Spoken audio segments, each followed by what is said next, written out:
everyone. Welcome back to Plant-Based Kidney Health. My name is Michele Crosmer. I'm a renal dietitian, and I'm here with nephrologist Dr. Hashmi. And we are diving into protein today. We have a couple episodes on that we've already discussed in the past. So make sure to go back and reference those where we talk about estimating your individual protein needs and how to calculate that, and plant protein versus animal protein for kidney health.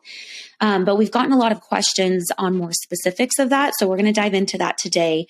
But Dr. Hashmi, before we do that, can you give us a little brief recap of protein, lower protein diet, plant protein versus animal protein, and the potential benefits for someone with kidney disease that's looking to slow or halt the progression of their kidney disease?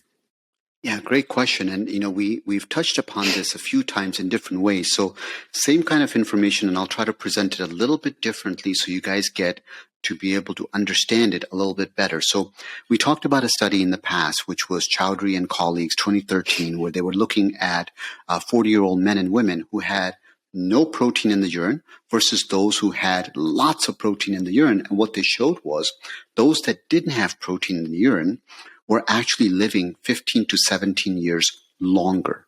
So this is very significant in terms of how quickly proteinuria can also affect how long you live. And remember, in kidney disease, protein in the urine is the most powerful predictor of how fast you're going to end up on dialysis.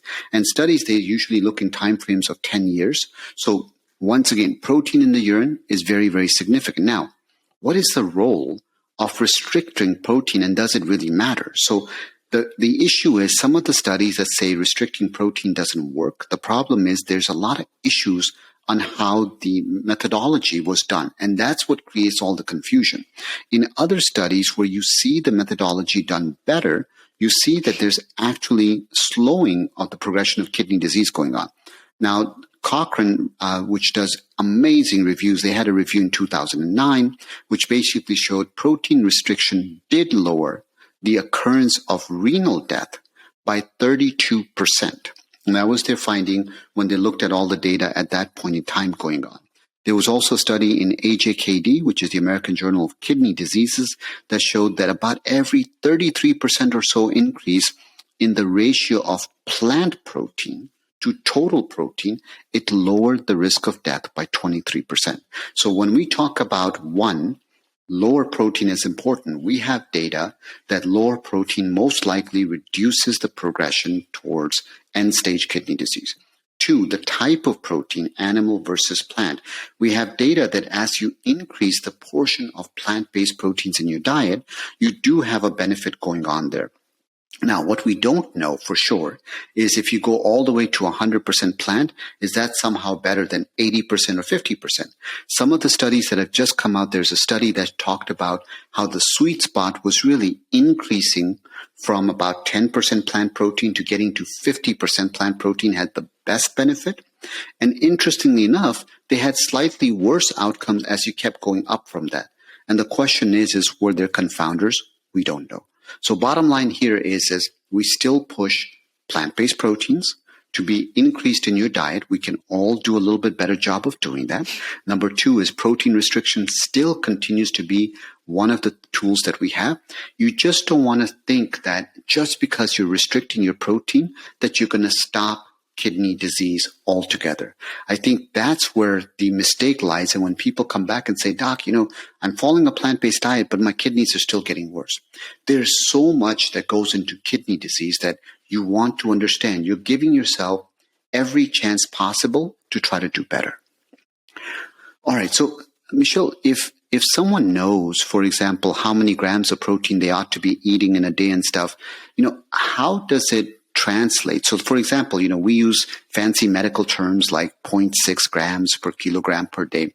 How does that translate into practical terms like cups, ounces, tablespoons, etc.? Yeah, and I think the most confusing part, because someone they figure out and they calculate and they're like, okay, let's say I need 40 grams of protein in a day, for example.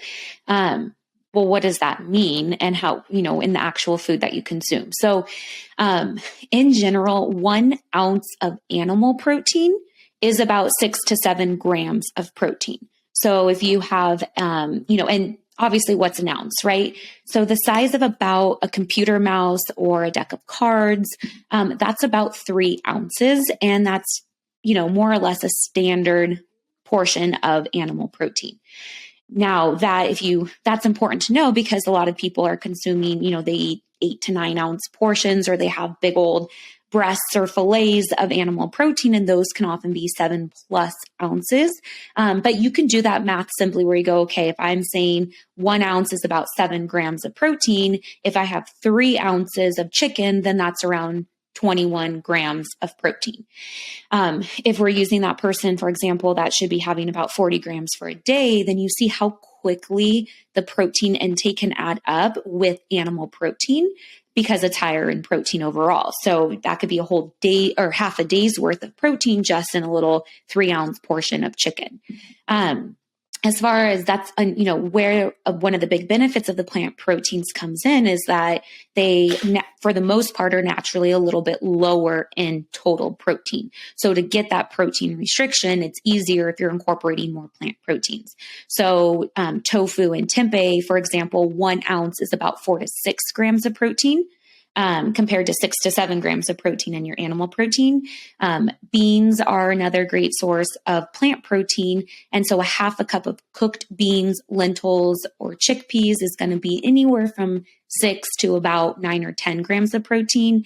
And then even our whole grains and our, grains and whole grains are going to contain protein. And again, it's going to vary from the different type. But if you have a cup of brown rice and you're around 4 grams of protein, where a cup of quinoa cooked is about 8 grams of protein.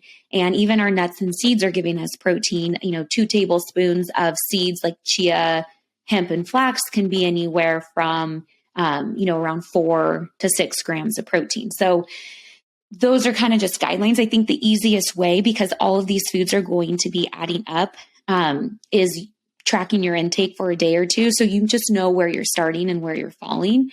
A lot of times I hear people tell me that they were told, oh, well, you need to just only eat 3 ounces, limit your intake to 3 ounces of protein a day. Well, I think usually what someone means when they say that is maybe they're saying limit to 3 ounces of animal protein a day.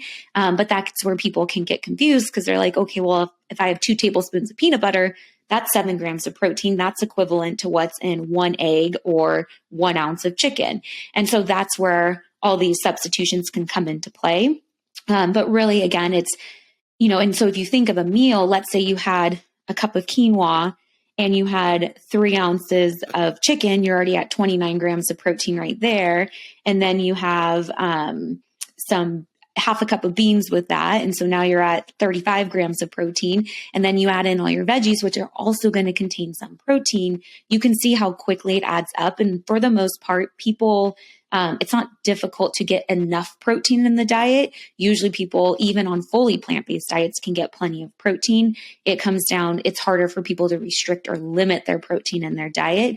And it's even harder when people are consuming animal protein frequently in their diet because, as we just discussed, it adds up really quickly. So what I would say in that sense is just kind of, sit down, look out, track something like chronometer or chronometer. You can log what you're eating for the day. You can see where you're coming out total protein, compare that to what your estimated needs are. And then you can see where you can make those simple substitutions like, okay, instead of putting 3 ounces of chicken in my salad, I'm going to do half a cup or 2/3 cup of garbanzo beans or chickpeas. That's going to help lower your protein. That's going to help give a plant protein over an animal protein. And it's also going to increase your fiber intake too. Excellent. Hopefully I didn't confuse people more with that explanation. But with that, and this is another question that we get asked frequently, but if someone is following a fully or mostly plant-based diet, so almost all of their protein is coming from plant sources versus animal, does the actual amount of protein matter? So can they say, well, if I need 50 grams a day, but I'm eating plant-based proteins, can I have 60, 70, 80 instead of 50? Yeah. So the simple answer to that is no. you end up having to use the kidneys to filter whatever protein is not used by your muscles in the body and so forth. So all the repair processes are done, and whatever's left over is going to go through your kidneys. So the total amount still matters. Now, the fact that there's less acidity to plant-based proteins and so forth, and there may be potential other mechanisms by which there's less fibrosis and so forth, fine. Understood. But still, the recommendation for going about 0.6 to 0.8 grams per kilogram per day still applies whether it's plant or it's animal. So, it's kind of like, well, I'm vegan or vegetarian and therefore like I'm having a donut every day. But because I'm vegan, somehow I can have 2 donuts and I'll be okay. No, you can't have 2 donuts. You really need to put the donut down and take a piece of broccoli. So same thing kind of applies here is if you think about your protein intake, just be mindful. At the end of the day, it's progress over perfection, which means that, you're not a bad person if you didn't get to the target that's supposed to be there, but you're a work in progress. And every single day, take that opportunity to be a little bit better. All right. So Michele, with that, some of the questions that people are always concerned about is this concept of complete protein.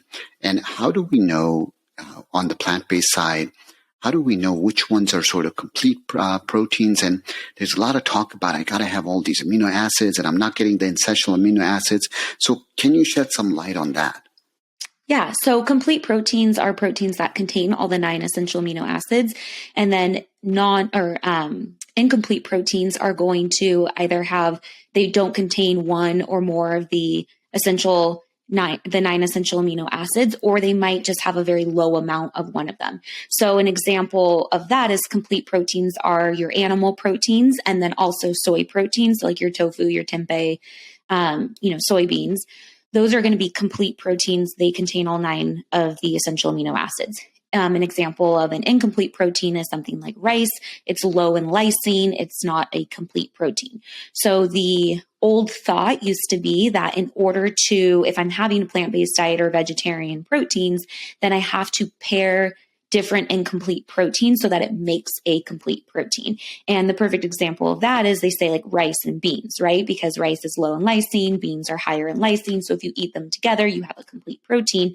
And while that's true, what we found is that you don't actually have to eat them at the same exact meal, as long as there is diversity in the diet and, throughout the day and throughout the week, then you will be getting all of these different essential amino acids, and they don't have to be eaten at the same exact time. So if you made a stir fry for lunch with veggies and a rice or a grain, and then with dinner, you're making bean and vegetable tacos or something, then you're still going to be getting all of your essential amino acids, especially if you had, a tofu and veggie scramble for breakfast. And that's, another complete plant protein there. So that's really the most important thing is we want, regardless of protein, for other reasons, but especially for the amino acids, we want to have diversity in the diet. We don't want you eating only brown rice, only black beans, only green beans and bell peppers. We want you to have diversity and variety because you're getting different vitamins, minerals, antioxidants, and amino acids as well. So that way you're getting what you need. But again, it doesn't have to be consumed at the same exact meal. And I think for the most part, it's important to look at your diet and kind of evaluate, well, am I really just eating the same exact thing every meal, every single day? And there's really not much diversity. Or for the most part, people get sick of eating the same thing. And so they're switching it up and they're having different grains, different legumes, different fruits and veggies, different nuts and seeds. And so when you're doing that, you really don't have to be so stressed on, am I getting complete or incomplete proteins? Because you will get enough protein in your diet, enough calories in your diet by switching it up. Excellent.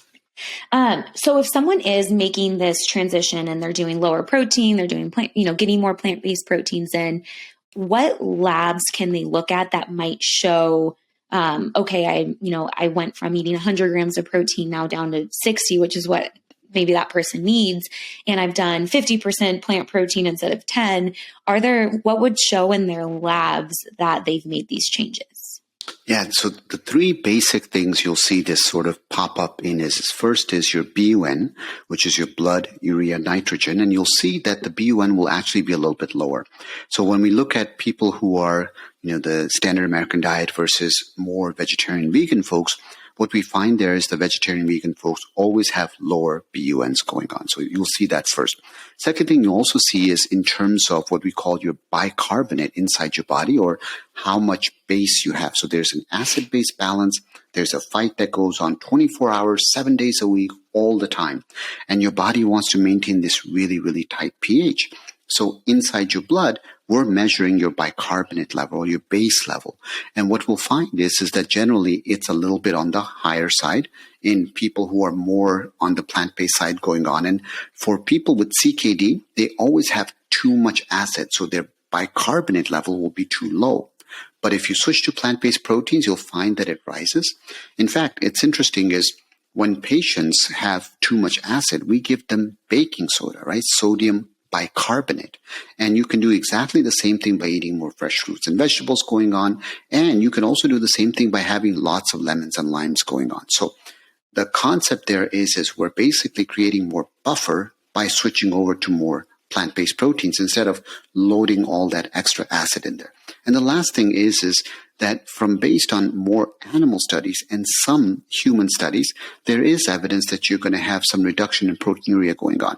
Now, that may not happen in a week or two. Most of the studies, what they were doing was looking at it after about 6 months. So they would see a benefit 6 months, 12 months out. So it's something that you want to do in the long run going on. So there you have it. Your BUN is going to be better. Your acid-base balance is going to be more optimal going on as far as that goes, and your protein in the urine is going to be lower. How quickly could someone see a change in their BUN or their bicarbonate level? It's tough to tell because it really depends on so many other things. For example, BUN for blood urea nitrogen is based on uremic toxins that are coming from the gut. So if you're just changing one thing in your diet, but your gut microbiome is really bad, they're still going to be making those indoxyl sulfate, the precressyl sulfate, those uremic toxins we talked about inside the gut from that gut bacteria, still putting it in. So as you change your diet from more of a Western diet to a less inflammatory, more plant-based diet, you're going to change that gut microbiome. And that's not a days or weeks thing, that's a months thing. So it doesn't mean you can't change your BUN simply because you're cutting down your protein, and just based on that, you might see a change in as little as a week. But to see the true effects, we're talking more like weeks to months to start seeing those benefits going on. So you want to understand that so your expectations are right and you don't feel like, oh my God, I tried this new diet and it doesn't work. Yeah. And I think that's where we always emphasize how it's so important what you are adding to your diet, not just what you're taking away. So yes, cutting back on the protein, especially animal protein, is going to be very beneficial. But if you cut back on that and you replace it with, highly processed vegan meat substitutes, or you're not getting enough fruits and vegetables in the diet, like it's the benefits of adding these other whole plant foods that are helping, gut microbiome and helping get more fiber and lower blood, like all these other things that come into play. So yes, it's important lowering protein and especially animal protein, but it's also about what you're replacing it with in your diet and what you're adding to your diet. Absolutely. So speaking of protein, Michele, what are your thoughts on protein powders, and especially for people who have chronic kidney disease? Yeah. So I think if I had $1 for every time I got asked this question, I get asked it a lot. And it's a really good question, right? Because I think and we talked about this before, we live in this society where protein is, we act like we have major protein deficiencies, especially in the United States, which we don't. And we act like people can't get enough protein from the food that they eat. So in general, especially for people with kidney disease, stage 3 to 5, that are looking to slow, halt the progression of kidney disease, I typically don't recommend protein powders or protein supplements because for a few reasons, but one is they're usually a very concentrated high amount of protein. Yes, you can get a plant protein powder over an animal protein powder, which is something that I would recommend if you were between the two. But it's still usually, 20, 30 grams of protein. And one scoop of powder. And so it's harder to follow a lower protein diet when someone is adding, one tiny little scoop to a shake or to a meal. And now that's 20, 30 grams of protein. The other thing is that sometimes there can be potassium or phosphorus additives. There can be added sugar, artificial sweeteners. Sometimes there's blends of different like herbal supplements and things that potentially might not be good for the kidneys, or it's not a known amount of what is in this like proprietary blend. So that's where I think where I'm cautious to say, yes, have a protein powder. In someone who is on dialysis and has higher protein needs, then they might need to consume a protein supplement to help meet those needs. And someone who maybe is extremely malnourished, regardless of stage of kidney disease, and they're just simply not able to get enough, calories and protein in their diet because for whatever reason they're not able to eat enough food, then that might come into play. But that's really going to be on an individualized basis. For the most part, it's best for people to focus on the protein coming from whole food sources in their diet, because you get other benefits as well. You're getting fiber, you're getting antioxidants, you're getting different vitamins and minerals versus just this like concentrated protein amount that's extracted from a food and then put into a powder form that you drink. All right. So I think that covers the topic for today. And then we should have some more topics coming up on protein. As you guys know, this is one of the most highly asked questions. So please let your questions flow and we'll definitely address them. Yeah, definitely reach out to us. Let us know your questions. If you guys can, again, share this with friends, family, anyone with kidney disease or at risk of kidney disease to help them out. And feel free to give us feedback, ask us questions. We keep track of them. And even though we can't address all of them in every single episode, we get lots of variety of questions. So send them our way and we will see you guys next week. Thanks.